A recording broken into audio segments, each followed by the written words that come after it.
now when the you know, Madrid stuff starts happening, because it's been a bit of a lull for the first time in the season for like 2 weeks. There's been nothing going on, so it's been a nice little Which break. in a way I found a little bit. As in, Nice. I don't like the March one because you sort of, and I think we might have mentioned this earlier in the pod, is that it feels like it just comes so abruptly and you're really in the swing of finishing off the season and then here it is. But at least, I don't know, it gives me the energy and hopefully now a little bit of the excitement to just finish off the season in a good way. Yeah, I mean, the Um, past couple of seasons we've and had obviously like I think we've been in a better position in the league, so then every league game is kind of like that's true. exciting. Yeah, So yeah, I yeah. think at the moment, it sounds a bit strange, but I'm at a point where, like, obviously Champions League, I'm excited for. Don't get me wrong, because Champions League, Yeah. but like how likely we are to win that competition or even progress that competition very far is hard to know, right? Because you've got quite a few injuries. I mean, full strength. If we were full strength, then Havertz was. It's crazy to say from me coming from me, but if Havertz was fit and Saka was fit and firing, and Martinelli was fit as well, and everyone was we were playing well, I'd be more confident. But from the Premier League side, I don't think we're really gonna make a fight of it now because we've dropped so many points. So I'm kind of just waiting for us to finish the season so we can get into the summer because I'm excited to see, hopefully, what the new sporting director is going to do and things like that. So that's something that's interesting to me, you know. Yeah, no, definitely. I think whilst I still have this uh sort of toxic thought in my mind that maybe Liverpool can just somehow buckle under all the pressure, all the Trent to Real Madrid talk is going to be all distracting, and Salah's not getting a contract that he wants, and he stops putting the ball in the back of the net. Then maybe they just drop 12 points casually and we sneak the league. But no, I don't see that happening anyway. So yeah, definitely It's the just too much, isn't I it? think I think it's just too much. it's just too much, man. It's too much. Even if it was like nine, you could think Yeah, like single maybe, and digits that's a maybe. really Yeah, even small single digits maybe. But maybe. Yeah, single digits maybe, but not 12, man. Because 12, it's like 12, but also the fact that then we have to also win every game, which is just not happening. Like, and we have to go away at Anfield and win as well. yeah, which So I think we could it's do. yeah, Don't listen. I'm a bit of a. which no, which we can, I think we're much. as I we think should have done the previous two seasons as well. To be fair, yeah, but I think we we're didn't better. manage. But I don't know, man. Let's I think see. we're due. I think we're But actually. I think we're due a win there, and I think it will come this season. Like I think we're due one. I think it will. And because it'd be maybe funny. the pressure for them is off, right? In a Yeah, it'd way. be funny because it'd be worth nothing. Like Yeah, it'd be so yeah, typical. exactly. Go there, That'd win, be and the, it'd be so nothing. typical Arsenal. Yeah, Yeah, dead game. We won a crazy performance. match it. Gary Neville's Yeah, talking about why can't Arsenal do this every week? And it's fun, so annoying, so annoying. But yeah, let's see. But how have you managed then since? We left off at sort of the Chelsea game, and it was we perhaps analyzed that to Hell Hath No Fury. But we had some good chat around that. But how's the rest of the international break been for you? Obviously, there's some big stories in terms of how Miles Lewis Skelly performed and all the great stuff that Tuchel was saying about him. And I'd love to get your point of view on that. And then also like Waneri, and how his under 21 debut came along, and then yeah, anything else that's caught your eye over the course of the internationals, really. yeah. I wanted to kind of involve myself in football a bit more in the last couple of weeks, just because, like, obviously I was a bit bored sitting around, kind of not doing much because of my injury. So I looked at the games, and obviously there was some Nation League games, and obviously there was qualifiers and things like that as well. No, it was good. I mean, I was paying particular attention to how kind of Tuchel used Skelly, obviously because he's starting and him scoring is on his debut, which is like amazing. Like so much credit to him after all the shit he's got in the media for just literally nothing. For him to just go and score is just hilarious, right? Because it just shuts everyone up completely. Because at the end of the day, his talent just speaks for itself. He doesn't need to say much. He just performs and pulls out, and then people can't really say much. I thought Rice was really, really good for when I watched England. He is always really good for England. It makes sense because Tuchel obviously wanted Rice at Bayern, right? When he was there, he really, really wanted him that summer. And he kind of used, from what I could see, Skelly as like kind of like how Arteta does similarly, but I think a lot more centrally. I saw him there more centrally, but I think that may have just been because we were dominating the ball quite a lot. So yeah, I mean, I kept an eye on it. I watched the Spain, Netherlands two-legger. That was good.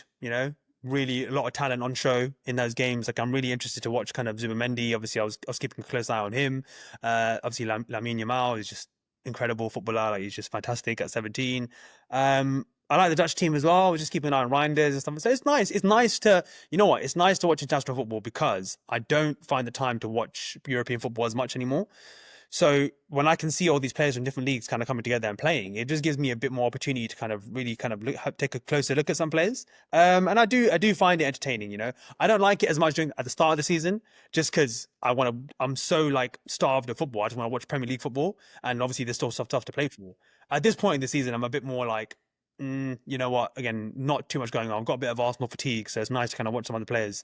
But yeah, it was good. It was good. And I watched France as well. France was good. That was a good game to watch. Yeah. What about you? There's some crazy games. Yeah, yeah. I was going to say a little bit the same. I was really curious to see sort of the rhetoric around Martin Skelly, and I think you couldn't answer the whatever critics for a young 18-year-old black footballer, and why he's getting it in the first place is just nonsense. But beyond that, no better way of answering them than putting in two excellent performances as he did.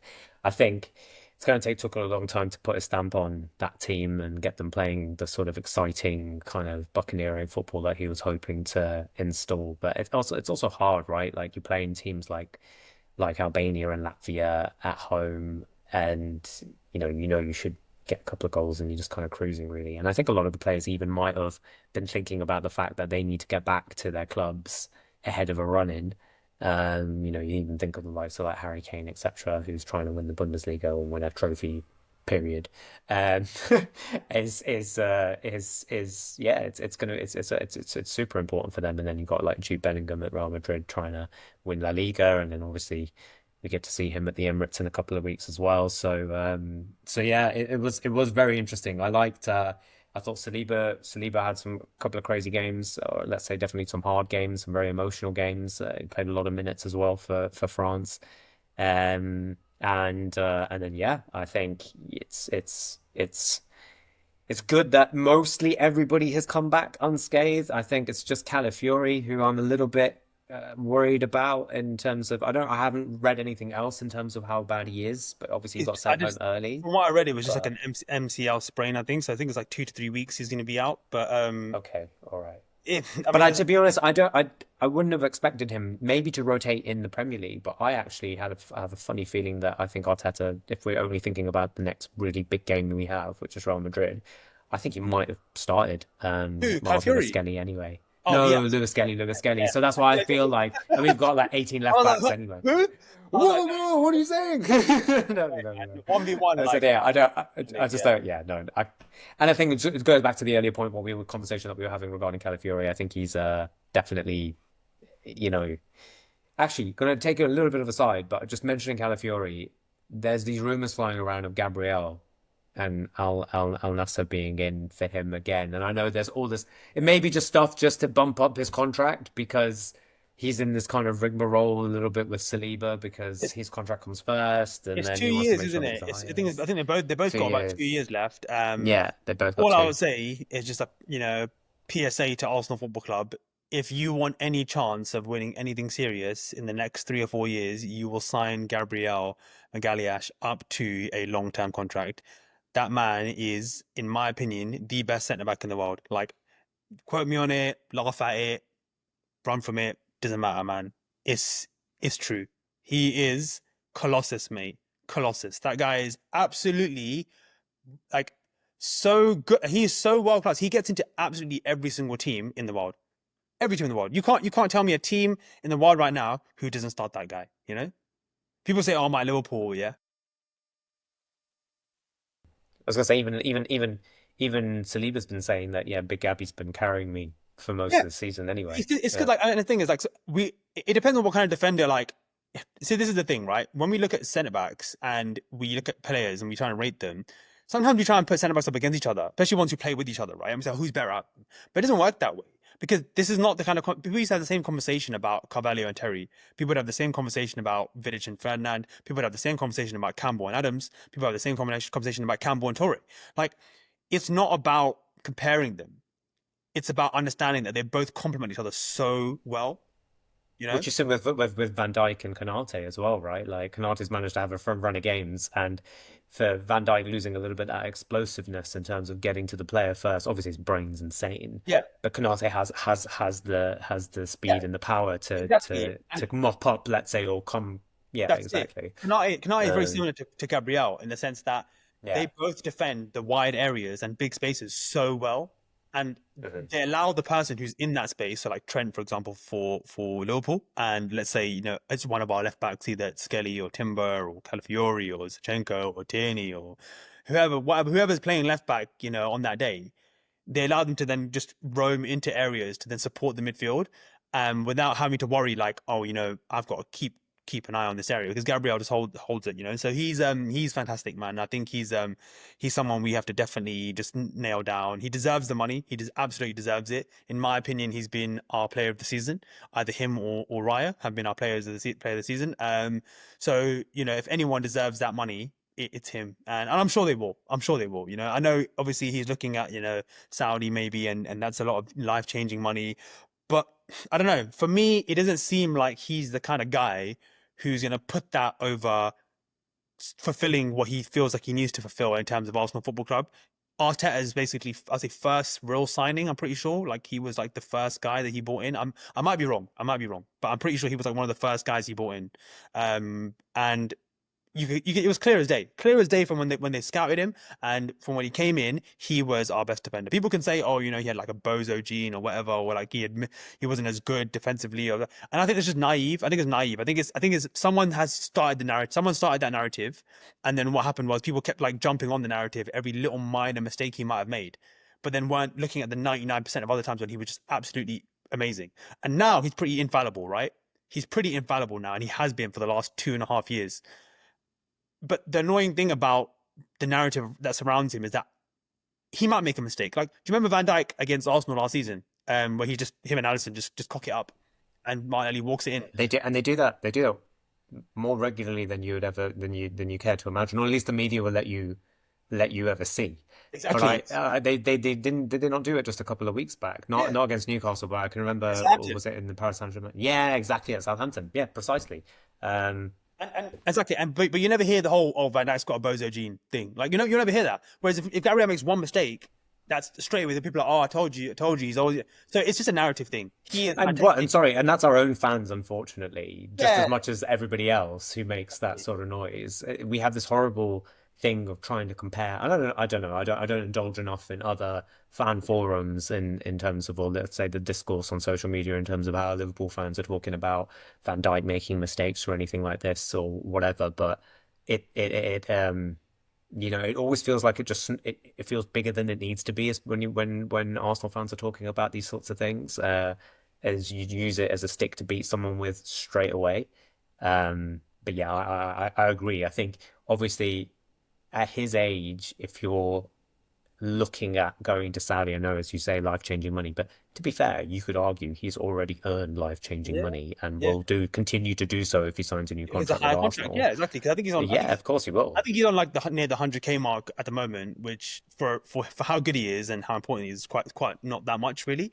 But obviously there'll probably With be a his lot of new bumper. contracts, though, it's gonna be interesting Yeah, just to see 180, how they 200. manage the.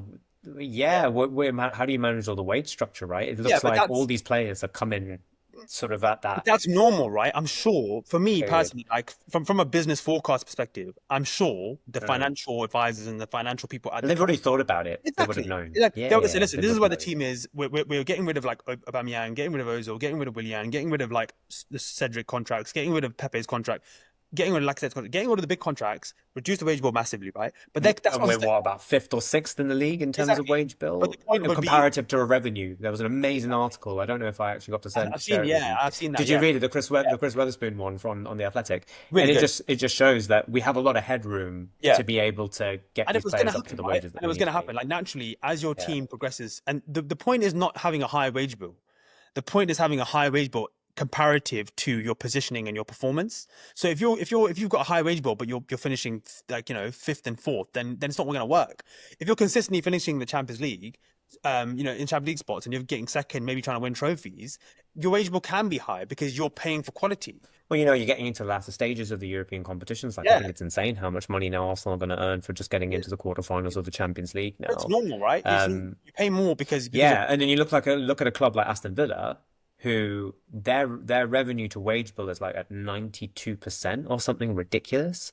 So it just makes you wonder, right? Like, I'm really glad actually that, since the Cronkies have taken over, and at least now we're finally out of that COVID period, even though we're showing a loss most instances, but the loss is getting less and less because our gate receipts are getting higher, and things like that. And obviously, we're earning more money because we're getting into the latter stages of big competitions and finishing higher in the league. That it means that yeah, we should not that we should have the second highest wage bill, no. but it wouldn't be that remiss to think Yeah, that and we again, if you should do compare that. it to squad value as well, we have the highest squad value in the Premier League, right?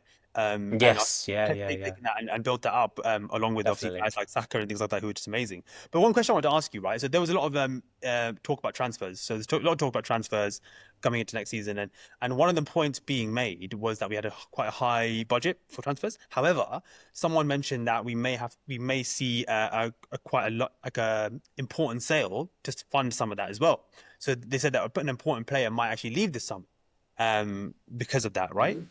So Yeah, yeah. what I want to So, ask you is, let's say if I throw up a few names for you, right? Let me know who you would be happy to lose, and at what price would you happy to lose them, right? So I'm going to take one from each kind of position, not from the goalkeeper, obviously, but okay. I'll say let's say Gabriel. am I allowed to say no, no sale? Of course, yeah, absolutely. Yeah, okay, okay. So Yeah, just not going to sell them. Sure. yeah, All right. as in I want you to make a decision between these few players, and I'm going to give you one from Okay. each area of the pitch, right? Who possibly might be willing to be sold, like, or is positioned to be All sold. right. So okay, so Gabriel in defense is probably the one that maybe people might think that we could get some good money for. There's Odegaard in midfield, who again, I don't think it's going to happen, but let's say he's an option on the table. And then let's say Martinelli on the left wing. Yeah. So there's three players there: Gabriel, And you're Odegaard. saying in the A category of our players, because then where would you put, for example, someone who's now just hit 30 and has got 2 years left on his contract ish, or a year, 2 years, Who's this? is Trossard. Trossard. Yeah, so Trossard, I don't think you're going to get like big money for him. I mean, someone you're going to get maybe like 45, 50 mil plus for. So who's going to really kind of give you a big, Okay, okay, yeah. So okay. someone's going to make a bit of a dent in And that's the assumption that we need to make that sort of level point of of sale. sale Yeah, in yeah. order So for us to be able to balance the exactly. books, So or at least from a of those PSR level, three, right? yeah, of those three, or if there's a wild one out there who you think that you'd want to do, who's realistic, let me know. But who do you think out of those three? That's a tough one. So I don't think Odegaard is realistic, just because I just don't think it would happen. Obviously, there's a fair point to consider in terms of the drop off in his performances ever since he sort of came back from injury, this season. I think there's lots of things you can attribute to it as well, like the fact that he hasn't had the same personnel playing with him and all this kind of stuff that we've spoken about before. But for Arteta to give him the role as captain of the football club and that sort of thing, I just can't imagine that he would even be considered to being sold. Whereas Gabriel, and this was I think something that they were talking about on Arsenal Vision as well. If someone were to come in with a crazy bid of about 100 mil or 80 mil or something like this, that which may or may not happen, but that's the sort of money that I would only remotely consider. Oh yeah, I if I some mean, I'm shaking my head because they could offer me 200 mil tomorrow, and I'm not taking it. Like so I'm not taking that's interesting that you say that, because they were talking about how if you compare sort of like the bozos that Spurs signed after they got rid of Gareth Bale, could Arsenal do inherently the same thing? Like, is the value of Gabriel in giving him a new contract and whatever still way higher than what you could potentially invest in other more problem areas in the pitch that will take us to that special level? Because let's say, for instance, you're trying to fund Isak, And that is that realistically, like that's how far away we are. I think the summer that just went, we needed to sign that caliber of sort of player in order for us to be able to go and win the league. Is the re is we went and signed squad players really that bolstered, but it didn't necessarily improve what we already had. And I think that therein lies sort of which is why it's a good question, why you need to maybe sell someone in order to be able to then actually make that big purchase that is going to be the difference between Arsenal finishing second again next season, and taking that next step in winning the league. So I would be tempted, and that's not because I don't. I fundamentally would say that yeah, Gabriel's probably our player of the season. And are you crazy to go and sell your player of the season the following year? But you look at Coutinho and what Liverpool did with that money, and how they literally changed their fortunes around, selling him at exactly the right time, even though a lot of people were super, couldn't believe necessarily that they were going to sell him, but they got crazy money for him. So could Gabriel command that? Potentially. Who out of the three would I feel more inclined to wanting to sell? I'd say I'd still say Martinelli, although the optics of that would be very complicated because of the fact that he's an attacker, and that means not only do we need to go and sign another attacker who would compete with him, or if not be better than him, but we also need to go and find another attacker to cover the space, cover whoever we sign after that. So yeah, if I had to choose who to sell, I would choose to sell Martinelli, who I think we would get more money for and might end up being weirdly more realistic. Unfortunately, but it could be the difference maker in us getting an Isak, it would be Gabriel.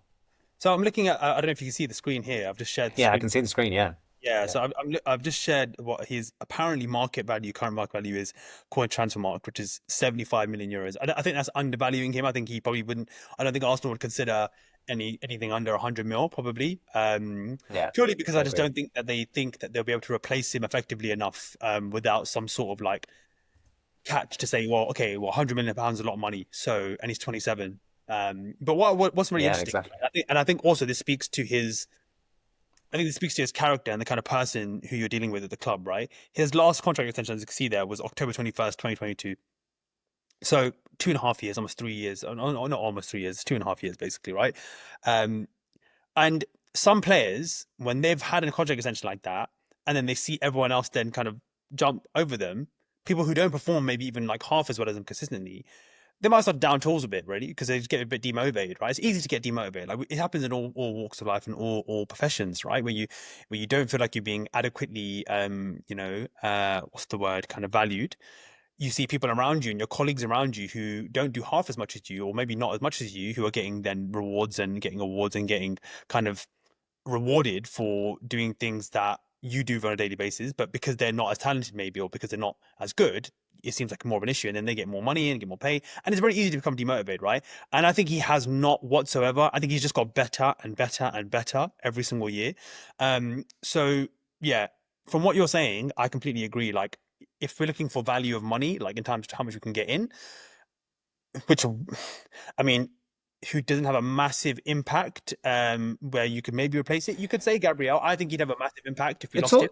all no, as in I agree, but if you also look at who we've all like, again, other podcasts that I was listening to were having the same debate, which is that would you have to go in and sign a Gabriel replacement who's as good as Gabriel?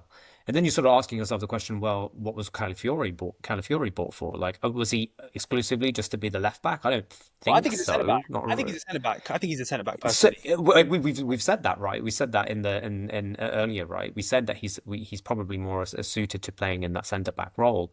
So could he be the although injuries, these little injuries aside, which he keeps on happening, which doesn't really feel too reliable. But let's say in theory he has a clean season next season, Yeah. Do you know what I then can't, yeah, do you know what I can't wait for? I can't wait for hopefully the day. I don't know what competition it's going to be. Don't know who we're playing against.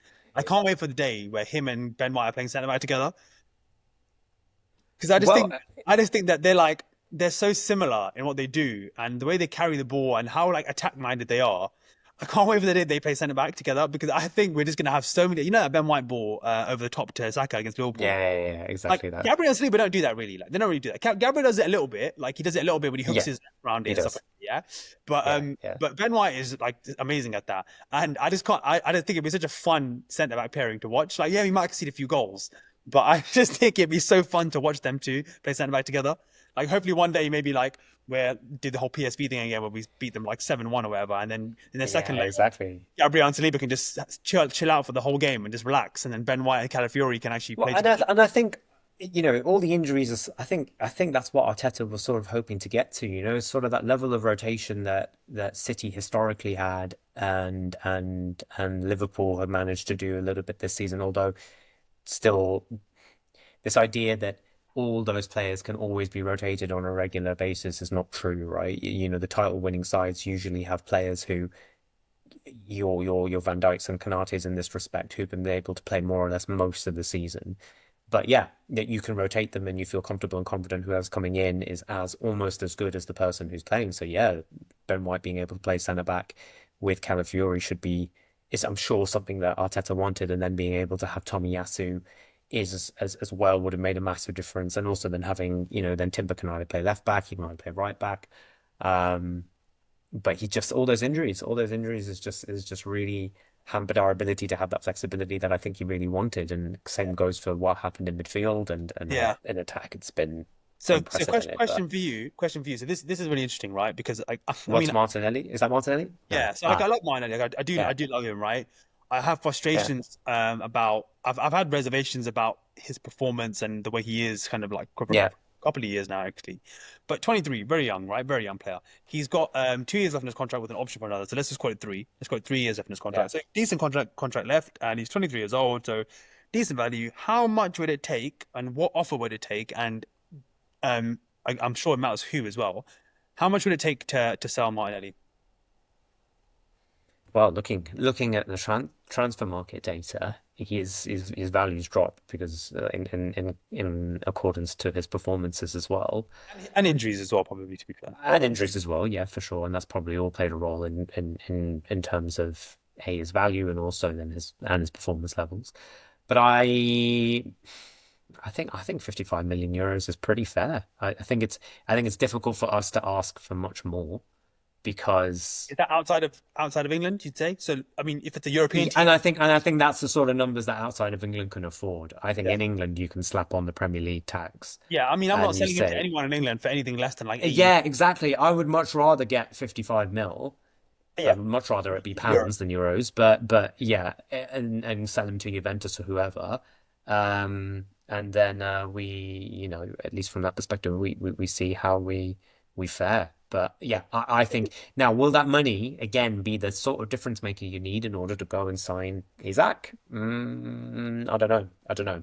But every little helps, I suppose. But then you still also need to go and sign his replacement, and I think that's a lot of work, right? Because again, our identification of attacking players, or at least our ability to go and sign attacking players for big money, has been a bit questionable up until now, hasn't it? So we just I think it's signed tough, left right? Because eights. I think if you ask anyone who's an Arsenal fan and who's probably come on this journey with this Arsenal team, let's just say since Wenger's left, right? I think that's when Martinelli came in that first Emery year, isn't it?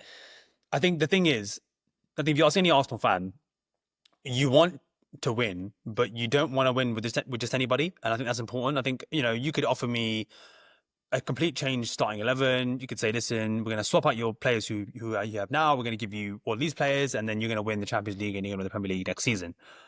And I'd say, well, I don't want that. I don't want that. Like, I want to win with these guys. We've come on a journey with them from Emery era, and then now Arteta, guys like Saka, Martinelli, Gabriel, Saliba. Even Declan Rice now. And I think the thing with Martinelli is that I really want him to be with us on that journey if and when we do reach the mountaintop. Because he loves the club. I can tell he loves the club, right? And I love him as well. I think he's a great kid. I think he's a good player. I think he can be a great player in the right system. I think he has the tools to definitely do that. Do I think he's been performing well really recently? I don't think so per se. But then again, players adapt and the positions change. Some people will say that his position lies a bit more centrally. I think it's hard to say that, really, considering the fact that we've not seen him there for like years. It's hard. It's easy to say like, I don't think Arteta's ever really had the confidence to put him there, right? I think if it's the same as the Walcott complex as well. This whole thing of play him through the middle, play him through the middle. He's always still going to be. it's because of He's going to be the. underperformance in another position. That's what it is usually, right? And that's the reality. You have to earn the right to be able to play in those big positions. Okay, like you have difference makers who play off the wings, and Saka and Salah, and historically Ronaldo and Messi, etc. But even Ronaldo and Messi, when it came to the fact that they are so good that they ended up playing is the main attackers. Yeah. And those crazy those numbers that Messi was pulling off when he was playing in that false nine position or whatever. You have to earn the right to be able to play in those positions, and I just don't think he exactly. he I has. think I think a lot of the time successful position changes are because of overperformance as opposed to Yes.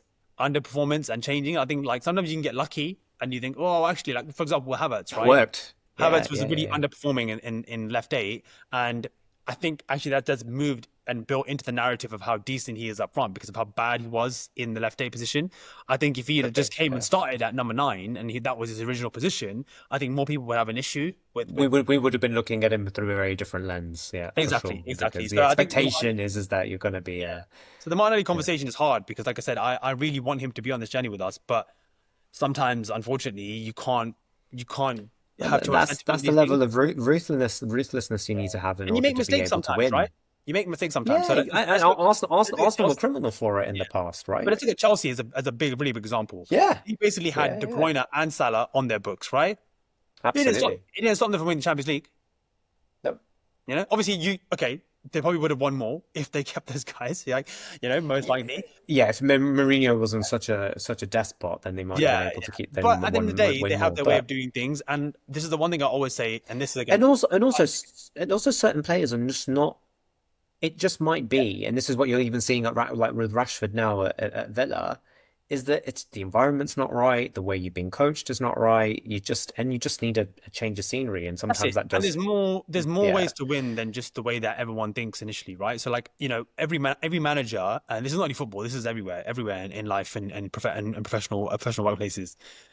Every manager thinks that their way of doing things is the right way, right? Because that's their philosophy. That doesn't necessarily mean it's the Gotta only believe in way. that. It's like you have to be. No, You have, for sure. You have to have philosophy, right? You have to have a way of thinking. Like I know this is my way of doing things, and I need this to work because this in my mind this is the plan.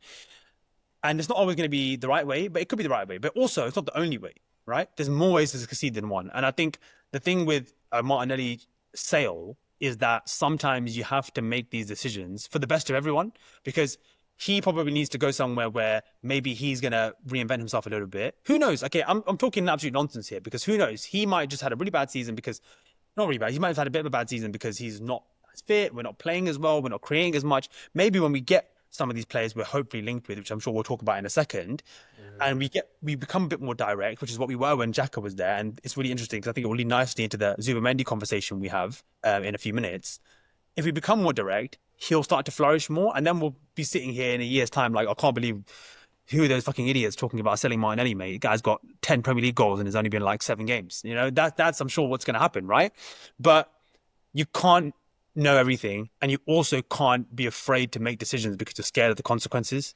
Hey, you have to, and I think that's partly where Arsenal fans, we will, going back to my earlier point, we're the first people to berate our own players, but you then ask us, should we sell them? We're like, no, we love them, we want them to be part of the journey. Like literally, you just said it yourself. So it's like bickering with your family members, right? It's like you're saying the most heinous, you just contradict yourself in the next point. Yeah, heinous rude shit to your family members, and then exactly. someone will come to you, but you said all those things about your family member. Like, do you want them to leave your house? Like, no, of course I don't. I fucking love them. Like, of course not. Yeah, because you love them so much. That's why you get so emotional, right? There's players who I just don't care to criticize. I just don't care to criticize them. Like a guy like Thomas Partey, right? Like I don't really care to criticize the guy. So I don't care to sit there and constantly go at him about how poor he is and how dumb decision making he makes and like how many spaces he leaves open all the time, right? Because I don't really think he's going to be part of the plans going into next season anyway. Whereas a guy like Martinelli is like, I care so much about his progression and about who he is as a footballer to the point where I don't care if he's successful with Arsenal or not. I just want him to be successful. So if he goes to a European team and he smashes it, I'm never going to be bitter about that. I'm going to be happy for the kid. You know, I want him to do well. So that's the thing, and that's why I think sometimes people like Martinelli, maybe sometimes people like Odegaard, for example, sometimes people like even Saka to a certain extent, they get more criticism than other people because we care so much more about them. You know, Yeah, for I sure. think people you don't So care about. out of going back to the question though, who would you choose to sell if you have to sell at anyone out of the three? And or adding the added layer of who do you think is more realistic that we would end up getting rid of if we have to? Oh, you're on mute. Are you on mute? Yeah, you're on mute. You're on mute, boss. Sorry, hear me out. I think Yeah. Martinelli is probably the most obvious sale that could happen, that he probably will gain interest from a lot of clubs because he's young and because he's got a good profile and, he's got the speed. And I think somewhere like Italy, for example, I think Italy or Spain, maybe more Italy, to be honest. I think in Italy or Germany, I think Martinelli would just kill it. I think he would absolutely kill it, right? I think it's the same reason why teams like Napoli want to look at Garnacho as an option because they see that Yeah. burst, they see that Premier League intensity, and they know it will translate well into Serie A, just like McTominay, just like Ruben Loftus-Cheek, just like Tomori. These players, and even like Pulisic, for example, Pulisic It was at just fun. Yeah, right, yeah, who's doing yeah. very well there, and he didn't have the best time in the Premier League. But I think that intensity translates very well to Serie A because there's not many players like that. Not to say Serie A is not an intense league. I think it's a very good league. I just think No, that I think it's just the speed at which they play, right? And exactly, you have one guy or two guys who can give you that bang. So yeah, and whereas Premier League is just like playing football on acid, right? It's yeah, just it's yeah, you're on, constantly back and on, forth, and yeah, everybody's at 100 miles per hour, so there's no room for quarter. Whereas, yeah, I think you get a bit more of a. So yeah, you're right. I think I completely agree. I think he probably would be better suited to those sort of leagues. But yeah, one thing I would mention, getting rid of Party and Jorginho and their wages will also make for all these contract conversations that obviously Richard Garlick, James King, and Andrea Berta will have to concentrate on now a lot more easier because they'll have the additional finances from because Party was one of the highest earners if I remember correctly. I mean, obviously, I think that and that's definitely when he he's up joined, there. but I He's don't up there. know. He's up there. I He's think. up there though for sure, right? I think this is his second contract. I think there was an extension somewhere in there, so I think he's up there definitely. Yeah, Yeah, for sure. it's like So I think it's it's like Havertz, Rice, Jesus, Saka, that kind of party. That's Saliba. That's kind of there's the sort of that Saliba last there in that five or territory in that six. bracket. Yeah, Yeah. yeah. Yeah, so hopefully that'll definitely free up. And I can't imagine for the life of us extending either one of his or Jorginho's contracts at this stage because I mean, Yeah, yeah, it's I mean, just again, it's an interesting conversation to have, and what I think we'll do is we'll do a specific pod, hopefully, maybe later on down the season, maybe towards the end of the season, where we'll go through just go top plan. player by player. Yeah, of like Yeah. we'll set up a whole board and we'll just say who's staying, who's going, who'd you keep, who'd you leave, and who'd you sell and who do you want to get. But Yeah, for quick sure. question I want to ask you just before we kind of wrap this up because I do have to head off in about 5 or 10 minutes. I want to ask you just a quick fire question. So in your mind right now, as of today, if you could pick three players for Arsenal to sign this summer, realistically, I'm not saying like the Mbappes and the Camavingas and things like that, but realistically, people we're linked with, people you think that could happen. Three players realistically, who would you sign? And what I want is I want one in defense, I want one in midfield. No, actually, forget defense. We've got enough defenders. I want two attackers and I want one midfielder. Who would you sign? Isaac, hands down. You just as in whilst we're linked with Sheshko and all this kind of stuff, I just think you it Yeah, feels like he would be available. yeah, yeah, yeah. If you come knocking and you can say, mate, number 14's there if you want it or whatever, 10's also available. It's a champion. I think it's the Champions League thing, though. Really, And I it's the think Champions League, although they might sneak it in Newcastle so just don't because I don't know if now so they don't make they yeah. If you guys don't make Champions League, I think it's on. I think it's on definitely. no, then it's on. Then I it's think on. if they make You're Champions just sort League, of hoping that they have a crazy hangover from all their celebrations yeah, from the Carabao Cup win, that they just kind of just basically on the beach for the rest of the season, which would be good. But Isak's a no-brainer.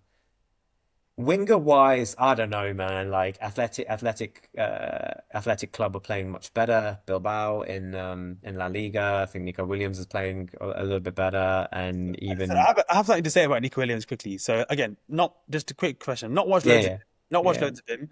yeah, yeah, yeah. But I watched him quite closely in this the double leg tie against Netherlands. And one thing I will say Yeah. about him, that he's a massive threat going forward, like just incredible threat. But boy, Just that zero that boy defending cannot there. finish, man. That boy cannot finish. Oh Like yeah, again he has that sort of that yeah, that he's gonna again frustrate a very people. He's gonna frust- if you he's like Javinho. Yeah, yeah, yeah.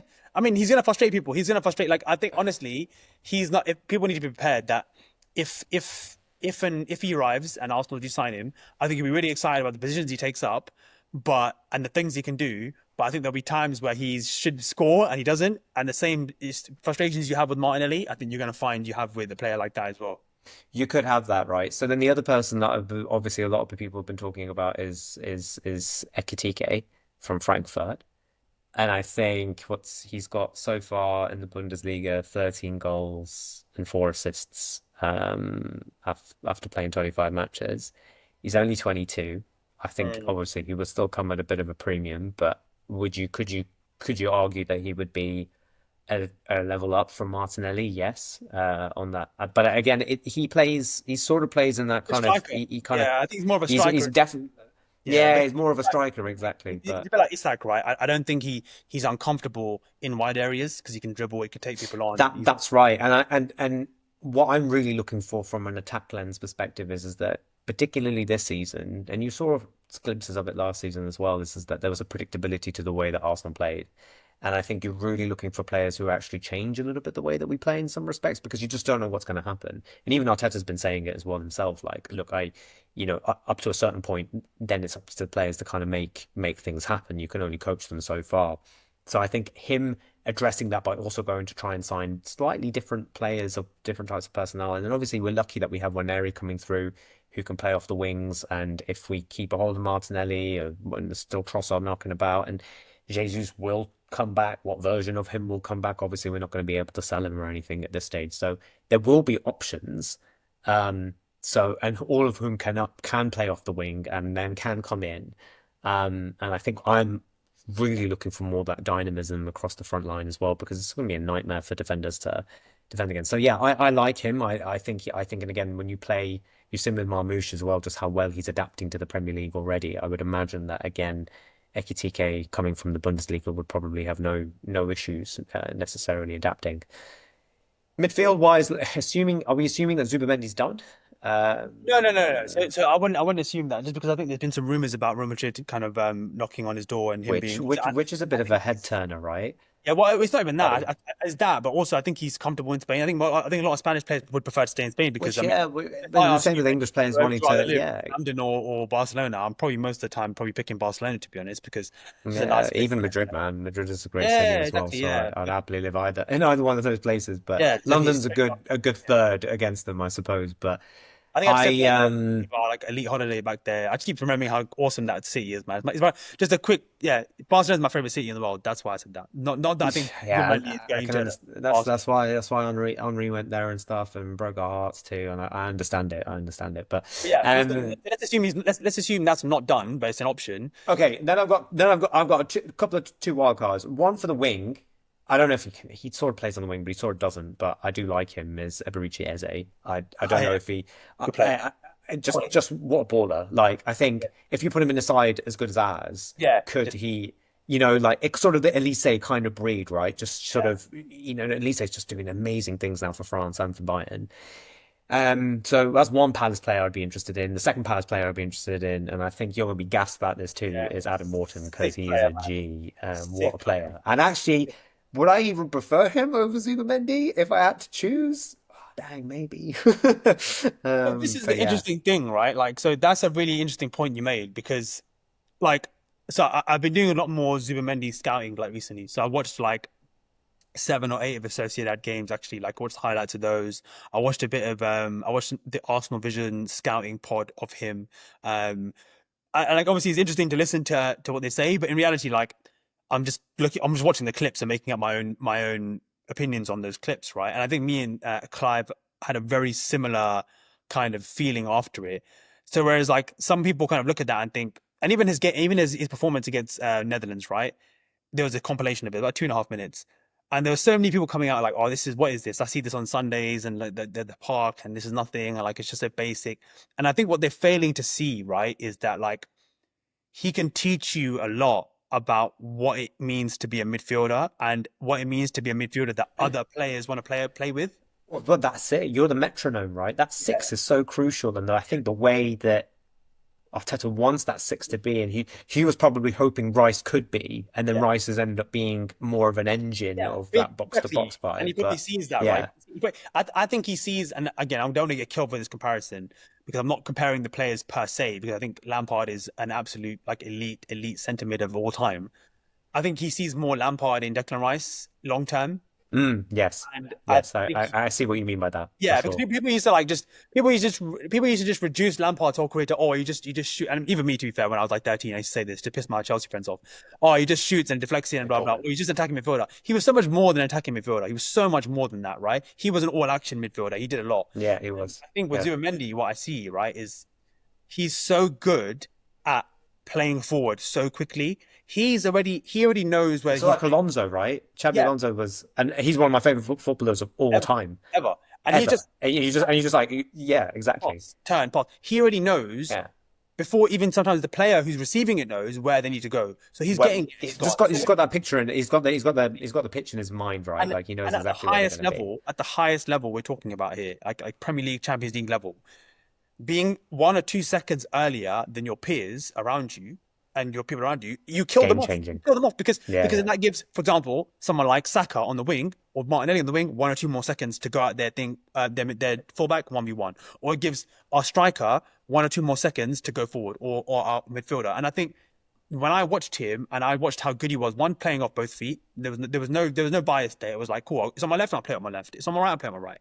2, how good he was at getting the ball and just winning it from round players and winning and nicking it off them and just squeezing them into areas where they don't want to be. So really just keeping guys there. And Sociedad haven't been good this season. You know, I mean, he still shines in that team.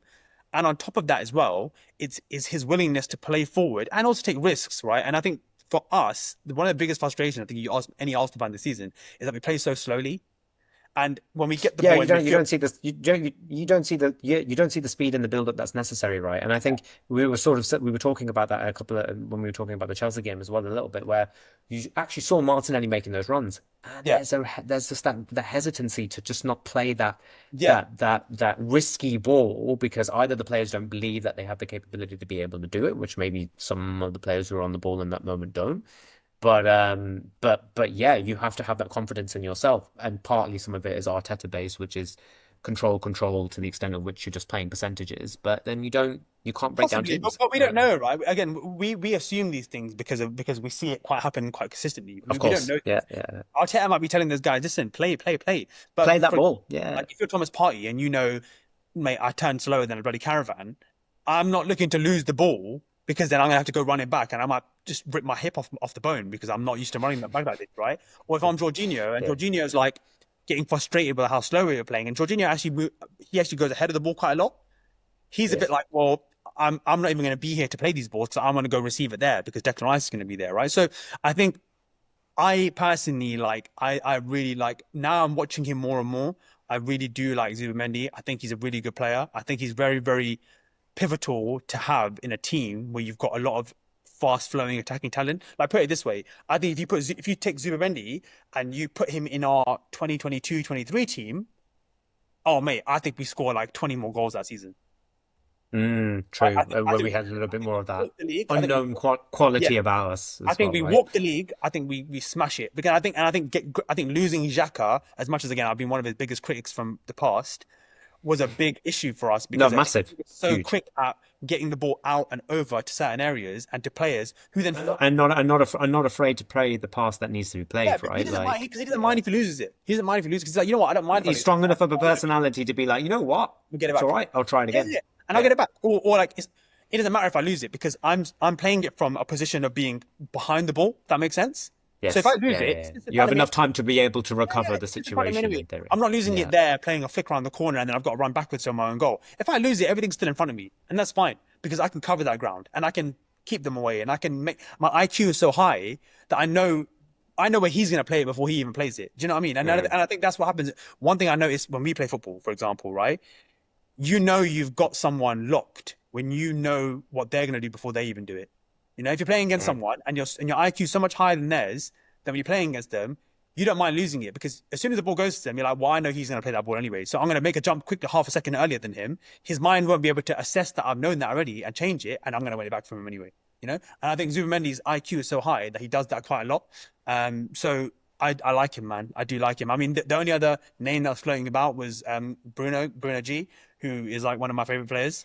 But they're not losing two players to Arsenal in the summer. They Yeah, they wouldn't. No way. And I just don't really like him as a I don't know, just something the way he's played against us, and listen, man. He's the he kind should of have got guy. red carded and stuff. He's the I kind don't of guy. know, man. He's the kind of guy you hate when he's not playing for your team, but when he's on your team, Yeah, of course you love him. It's like Bruno Fernandes as well at United. Like all United fans love him you and need to that kind of thing. But people need to take their bias away from that and understand why they're hating them so much. You hate a guy like Bruno G so much because he's fucking just everywhere, man. Like in that Carling Cup final against Carabao Cup, I don't want to get no, he in that was Carabao Cup final against Liverpool, he was everywhere. That guy everywhere, said, everywhere. No, he dominated the midfield he put basically. the captain's Yes. armband on, right? And that's this season, and he's Yeah, just yeah. said, you know what?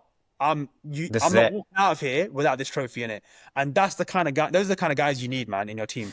Yeah, I just think at 28, I don't see Arsenal putting out that kind of level of investment for him anyway. Especially if you're assuming you got Zubimendi. So But you could still argue, is there still a bit, there's definitely still a business case to go and get one more midfielder. You still need yeah. one more. We're still light. I mean, if we're talking about like ideal scenarios here, man, I'm going out and I'm Adam grabbing. Wharton and Zubimendi, 100% and Isak, yes. Yeah, I'm getting yeah, because Wharton's more, you know, he's a great player, and I think he's just very unique. But I don't know if Arteta particularly wants someone like that. But he's quite tall, man. You know what? He looks. You know what? I love Yeah, he players. looks I a love height. players. He loves it. As in physicality Yeah, is very I love important. Yeah, players yeah, who yeah. I love players who seem shorter than they are when they play football. And the reason for that is because their center of Yeah, gravity is so it's low, and like the way it's they like dribble. Emil Smith Rowe's like over 6 foot, and you're just like, Yeah, what? but you don't know because the way they play. And I Of love players course, like yeah, that, you know. And so he's actually, I think he's like 6'1" or something like that, and he imposes himself yeah, well, yeah. but he doesn't seem it because he's so silky. So I do like him, but I don't know. I mean, yeah, it's hard, man. I want all the talent. I want all of it, man. I want all the talent, man. I want all the players. I want bloody Tyler Dibbling from Southampton as well. You know what? Yes, I rate him. I rate him a lot. Like, imagine just an explosive young winger just coming up and just, you just like, you know what? Just do what you Well, want. yeah, Just go for it. we want some ball carriers, right? And I think the one thing, so like just to jump in, I didn't even let you answer your question, so I'm sorry, man. But if I had to make one purchase out of left field, like just from nowhere this summer, Yeah. I'm getting Morgan Rogers, man. Morgan Rogers from Villa is So I've been thinking about that too, and I don't know if he. The other question is, and I did actually answer the question. Don't worry about it. But I just thought, yeah, Morgan Rogers is different gravy. Like I think it's just his strength, and he can play in a part of a three in midfield as well, on top of him playing out wide. And I think that is just, and he does it mainly off the left, which is also exactly the sort of area that we need to get right. Um, yeah, I would be, but again, the I mean sort him of and money Eze, we would have him to and Eze, pay after he's just signed a new contract as well. Did yeah, he him sign a and new Eze are contract? I think quite he did. similar Yeah. in that sense, I think, where Yes, they are. yeah, Yeah, and I yeah. think Eze is actually like a really I think He's more attacking than he and than he's more than polished as well. Rodgers is. I think he's more polished. I think he's been in the England setup now for a Yes. little while. I think he feels like he belongs there really. I think he's Yeah. Crystal Palace have been doing fantastically this season. You know, under Glasner, I think they've been Yeah. great. He's been a really like I mean losing Elise, right, and then taking the reins on that and having a better season. Than what you did this Fabregas, season you before. know. Yeah, yeah, It's like in the yeah. old days where, for example, we used to lose like a Nasri and a Fabregas, and then you got Van Persie taking the reins, and then Exactly. we You lost always had someone to step up.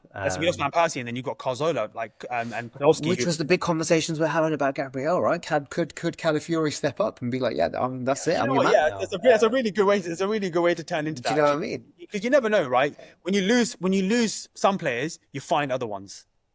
Yes, yeah, and then that gives them the opportunity and the responsibility that they need, and so hence why, and then a lot of the conversation, a lot of the chat in the Arsenal forums at least has been, well, is Lewis Skelly really is it left back? Is that's his destiny now, or is it he's Yeah, even he's a Arteta's centre mid to mentioned me. it. Like he's a he, He's a centre mid, he's a centre mid to me. Like when I look at that boy, I'm and the like, way he plays, yeah. yeah, I'm like, you're just so good that like any centre mid. Like, for put it this way, I would look at any centre mid like him with his profile and think they can play anywhere on the pitch. I mean, I think And that's hardest, as we mentioned before in previous pods, hardest position to play in across the 11 is a centre midfield, and I think Lewis Skelly could do that really well. He can handle the ball under pressure.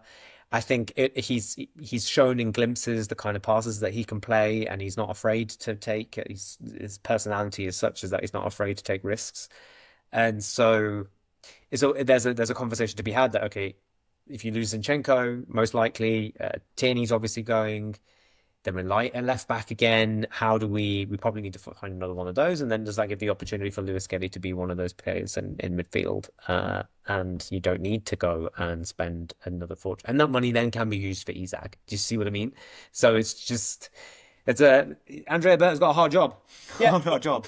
and I think we have now a lot of interesting content for some future pods, man. I think we got a lot of interesting conversations to have, and the last thing I'll probably leave you with, just before I go, is Yeah. one player we forgot about who legally is allowed to be included in the first team next season is Max Dowman as well. So I'm sure we'll have a conversation about whether he. Yeah, it'll be. I think it'll take a bit of time to see how Arteta brings him in, but definitely, I think there's a lot for us to sink Yeah. our teeth into. But nah, it's been good. It's been good. I like these hypothetical discussions that we're having Yeah, at the yeah. I moment. mean, I think there's a lot of Practically baseless, but it's yeah, fun. that's it. Yeah, it gets fun. I Yeah, mean, I think in an ideal world that would be a really fun team to watch, and I think for me, the thing for me, and again, this is the last thing I'll say before I have to dip off, is that in our minds, sometimes we look at things and we think, oh, that's a bit too much to do, right? Oh, you can't sign all those players, like, blah, blah, blah.